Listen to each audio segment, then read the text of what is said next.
انا اللي قلبي شاعل كيف هاد الشمعة، والعافيه في قلبي كتاكل فيا بشويه بشويه. حيره بين سخط امي ورزقي اللي غيضيع ديالي وديال ولادي وديال با الله يرحمه. السلام عليكم بعدا، لاباس عليكم؟ نتمنى تكونوا على خير وبخير. نتمنى قصتي تلقاكم نتوما في احسن الاحوال. انا سميتي سناء، كبرت وعشت مع ميمتي مني عقلت على راسي وبا مطلق امي. كبرت معاها وما عاودتش تزوجات مني كنت معاها. درت 17 عام كنت كنقرا حتى جاتني خبر الموت ديال با الله يرحمه.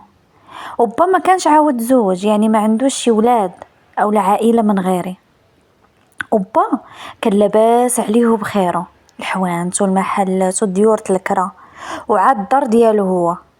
انا ورثت عليه كل شيء وخديت كل شيء، وكانت مازال صغيره امي اللي كانت الوصيه ديالي. بقات مكلفه ليا، كتاخد الكراوات وكتصرف عليا وهزاني، وحتى الخدمه اللي كانت كتخدم قبل حبسات منها. والدار اللي كنا ساكنين فيها كاريينها بالحق بدلناها وسكننا في دار با الله يرحمه ويوسع عليه في هذا النهار. بقينا على هذا الحال وتبدل حالنا من حال لحال. وخبا ما كان مخصصني من حتى شي حاجه، ولكن ماشي بحال كل شيء في يدك وكل شيء تحت كل شيء كتصرف ليه من جيبك. هو واخا العائله ديالو جرات وجارات باش تاخذ حتى هي الورث، العائله البعيده، ولكن ما صوروا والو حيت تبوا في حياته كتب ليا كل شيء بعشره. ايوا مهمتي بقينا على هاد الحال معاها حتى درت 18 عام، وجات عندي وقالت لي شوفي انتي باقا صغيره وباقا كتقراي، ماديه في الدنيا ما جايبه، ديري لي وكاله عامه وانا غنتكلف لك بكل شيء. قلت لها مرحبا، وانا عندي من غير امي؟ راه عندي غير امي. داكشي اللي كان قضينا الامور، مشينا عند المحامي، قادينا ايغاليزينا كلشي ولا ديالها. وكاله كتكلف بالبيع الشراء بالوراق انا ما كان عرفت حتى شي حاجه، شي تملاكاتي ما كنتش كنعرفهم. المهم اللي طلبتها لامي كتعطيها ليا واللي احتاجيتها كنلقاها.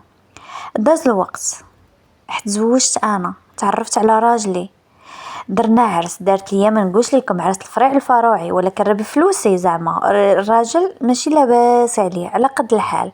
سكننا في دار من ديور ديال با، ما راجلي ما عندوش الدار. حتى امي ما قالتش شي حاجه في الاول، تعكست وقالت لي انت في الاخر غتزوجي براجل كتصرفي عليه.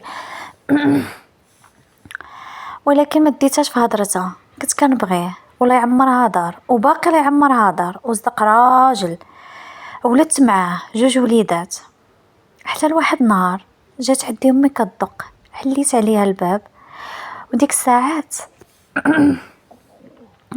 كان الصباح، كنت مازال يلا فيقه وحتى الدراري باقيين ناعسين. دخلتها وجلسنا وبقينا داويين، وهي تقول لي يا بنتي سناء شوفي عندي لك واحد الخبر، ما عرفت واش تعجبك ولا ما تعجبكش. قلت لها خبر الخير امي؟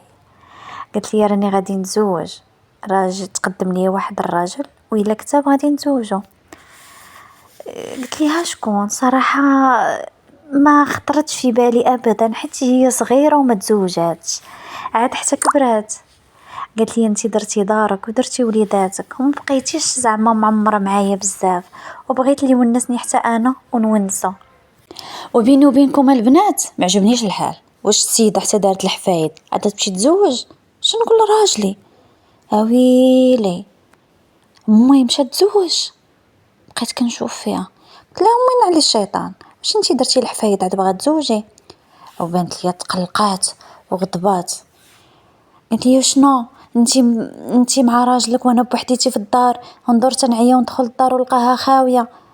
قلت له غتلقايها خاويه حتى كبرتي يا امي، وما كنتي شحال هادي وشحال من واحد سول فيك وما بغيتيش. قالت لي لا هذا لا يعمرها دار. يلا غادي نبدا نجاوب صراحه، ولكن تفكرت ديك الفرحه اللي مني كتقولها لي وفرحانه وهذا، وبصح انا تلهيت مع ولادي، تلهيت مع راجلي، ما يمكنش نشوفها يوميا ولا نجلس معاها. وقلت لها يكون خير امي ويكون خير. قالت لي المهم السيد راه باغي يجي يخطبني منك انتي وراجلك حتى تقوليها ليه. امي انت كي غنقولها لنا راجلي؟ قلت لي دبري راسك قوليها ليه ولا نقولها ولا عرفتي شنو صافي غنقول ليه نمشيو نديروا العقد نيشان. قلت لها سيري يا امي سيري قدي شغالك الصباح هذا تنفكروا نرد عليك. قالت لي ما كاين ما تفكري يا يجي يخطبني من عندكم يا نمشيو نديروا العقد نيشان وديري داكشي اللي بغيتي صافي. قلت لها واخا يكون خير. وانا ضليت داك النهار كامل كنفكر ويلي شنقول لراجلي ما غيجيو يخطبوها من عندك. بقيت كندور وما قدرت حتى شي حاجه داك النهار من غير التخمام. كي غنبداها منين كي غادي نجبد مع الهضره والو صافي. جا في العشيه دخل مع الباب لقاني جالسه كنفكر. قال لي مالك ياك لاباس؟ قلت ليه والو باس. قال لي وما كي جالسه كتفكري الدراري شي واحد في الدراري مريض؟ قلت ليه لا كلشي لاباس عليه. قال لي انت مريضه؟ قلت ليه لا. واش كاين؟ قلت ليه واجي جلس حدايا نقول ليك. قال لي خبر الخير. قلت ليه شوف ما عندي ما نخبي عليك رجعت عندي امي اليوم ياك لاباس؟ قلت ليه رجعت عندي امي ورا قالت لي باغا تزوج. قال لي مبروك عليها. قلت لي كيفاش مبروك عليها والسيده درت الحفايد عاد غادي تزوج؟ قال لي شوفي السيده كبراتك وجلسات بوحدها شحال ومده وقابلك غير نتيا وفي الاخر غتجي تقولي ليها لا ما تزوجيش. خلي السيده تمشي تزوج وتقابل حياتها. بقى معايا وجبد ليا ودنيا وحلهم ليا. ايوا قلت لي صافي يكون خير. قلت لي ورا بغى السيد يجي يخطبها من عندك. قال لي مرحبا وقت ما بغات غير تعلمني وتجي.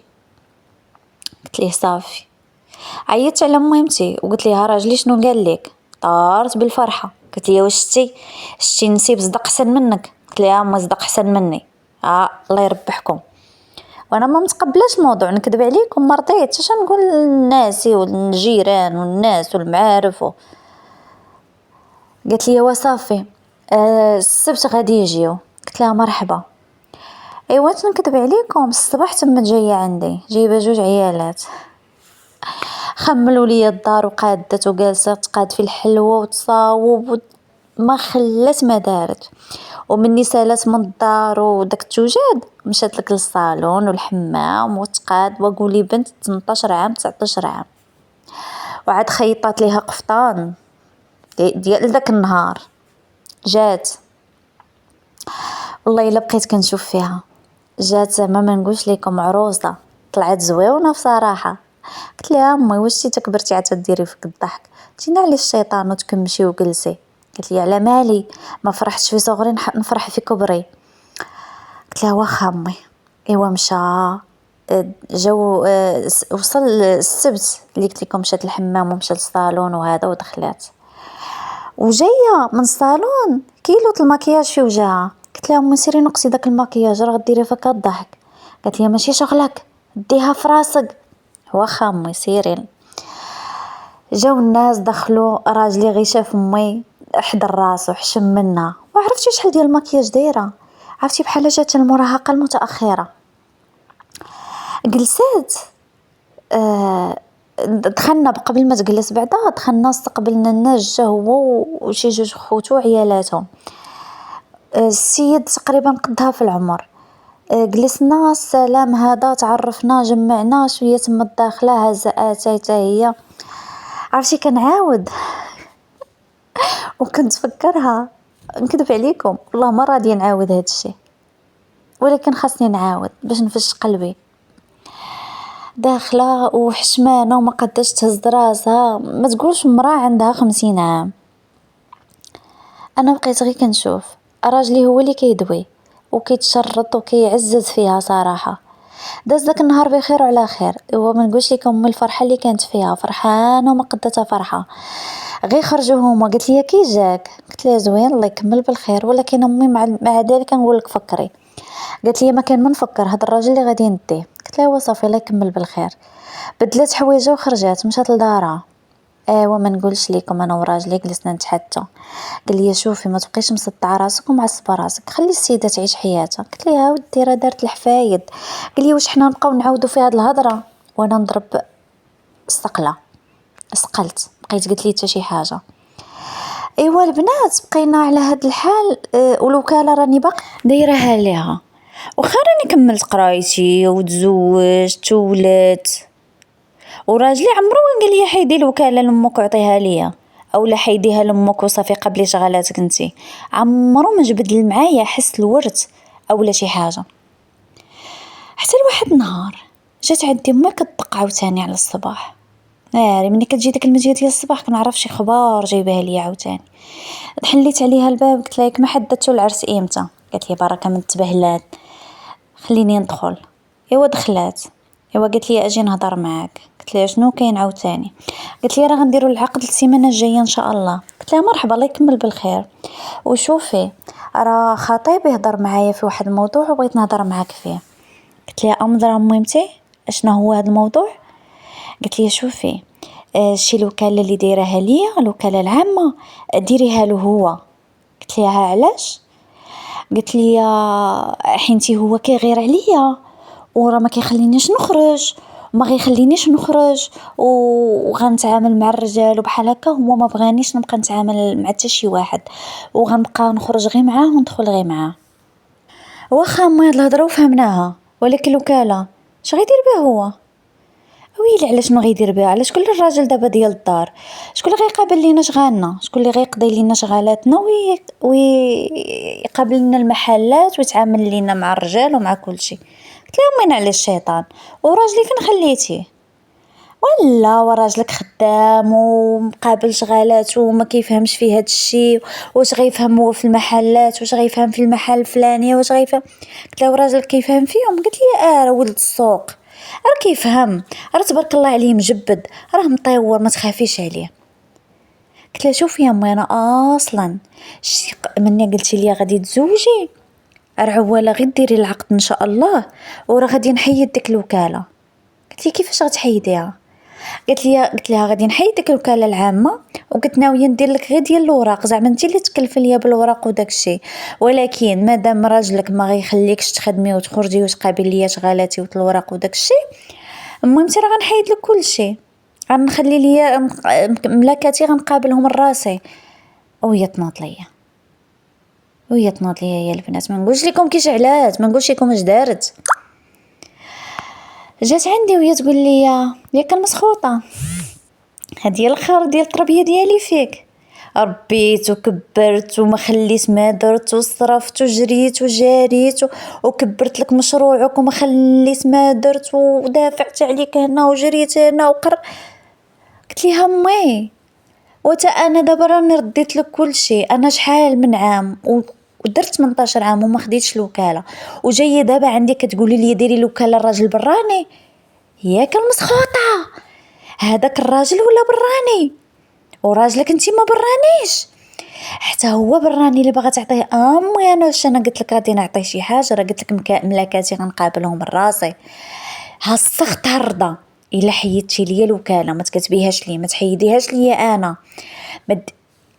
يا ربي يا ربي ما نكذبش عليكم كون نصبت الارض تشق وتبلعني ولا نسمع داك الدعاوي اللي كتقول. راه عمرني قلت ليها لا ولا خسرت ليها، عارفاها ضربت عليا تماره وعارفاها ما تزوجاتش على قبلي وعارفه بزاف د الحوايج، ولكن سمحوا لي واش انا غادي نوض وندير وكاله للراجل مازال كاع ما تزوج ويلا خاطبه؟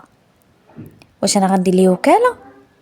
واش عرفتو يدي ليا كل شيء بعشره ولا يبيع وياخذ فلوس ونطلع انا نطلع كل كرموس نزل شكون قالها لك وما يكملش كاع هاد الزويجه ومشي ويسمح فيها مزوج بها ويسمح فيها ويخليها.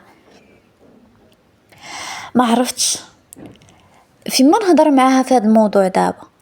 بعد ديك الساعات مني قالت لي هالسخت هرضه قلت لها ميمتي جابت الهضره خرجت الهضره مع فمك جاب السخت الهضره.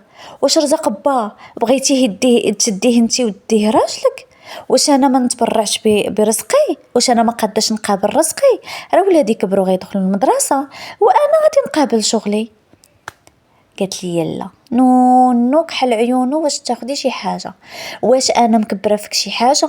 ياك اللي قلتيها ليا كنعطيها لك والفلوس اللي طلبتيها كتاخديها، علاش درتي معايا هاد الشيء؟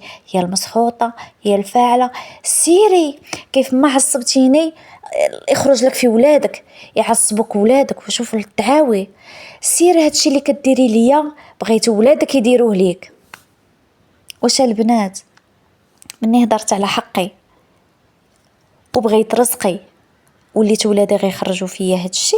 واش انا قلتي كلمه العيب؟ راه هادشي اللي كنعاود لكم هو اللي قلتو له، راه ما زدت ما نقصت. ما فهمتش امي شنو بغات مني دابا؟ قطع عليا الهضره دابا. مني قلتها الراجل وهضرت معاه وقلت له امي هاش قالت وهاش قالت، قال لي شوفي انتي وامك شغلكم هذاك، الصداع بيناتكم ما غندخلش، ما غنقول حتى شي حاجه، انتي هي امك وانتي بنتها. وانا حيره ما نكذبش عليكم، راسي ديني وراسي جيبني. هي قطع عليا الهضره دابا وقريب العقد ديالها، كنعيط ليها ما كتجاوبنيش، حدا كتصيفط ليا اش بغيتيني يا المسخوطه، سيري سيري يا الفاعله يا التاركه، مشبعين غير دعاوي. عافاكم، واش نخلي ليها الوكاله؟ واش نعطي للراجل الوكاله باش ترضى عليا، باش نسمع هذيك الله يرضى عليك، ولا نرجع رزقي؟ الا رجعت رزقي غتقول لك مسخوطه وغتبقى عاوتاني تدعي فيا. والله البنات تحيره. عافاكم، حاولوا تجاوبوني. معكم خديجه دابا، انا اللي غادي نهضر. الا خليتي ليها الوكاله اختي عولي على الراجل، امك غيدي لك كل شيء، ما فيهاش. ما كيجيك ما باك ما خوك، ما باك وخوك وتخافي منهم، عاد راجل امك اللي ما كتعرفيهش كاع، واخا يكون خانز فلوس، حتى ما قلتيش لي واش لاباس عليه ولا ما لاباس عليه، واخا يكون لاباس عليه ما غتاخدي منه باش تنقي سنانك. اللهم في هذا الوقت وقبل ما امك دير العقد ولا امك نيت تقدر هذاك الشيء كامل ترجعه بسميتها، اولا تبيعو وانتي تبقي طالعه من المولد بلا حمص اش خلاوها المصريين. اللهم بنتي اولا اختي سيري خدي رزقك، سيري رحيدي الوكاله وتهناي ونعسي على جنب الراحه. السخط ماشي هكا، السخط لا تخليتي على امك وهي مريضه اولا في ظروف خايبه. السخط هو اللي كياخدو بزاف الناس اللي سامحين في امهم وباهم، ما كيصيفطوا لهم حتى 4000 ريال في الشهر، هذا هو المسخوط. اولا مريضه وديها لدار العجازه، اولا مريضه وما قادش ماشي ما قادش ما باغيش يشري ليها الدواء، اولا كيمشي يسافر ويخلي امه جالسه في الدار قنطانه ما عندهاش حتى بصله في الدار، هذا هو اللي كياخدو السخط. اما انت يا اختي باغا غير رزقك. وهنا خليت لكم الراحه. نتمنى قصتي تلقاكم انتم بخير وعلى خير وفي احسن الاحوال، وما تنسوش كل نهار قصه، كل نهار حكايه في حكايه ديجا.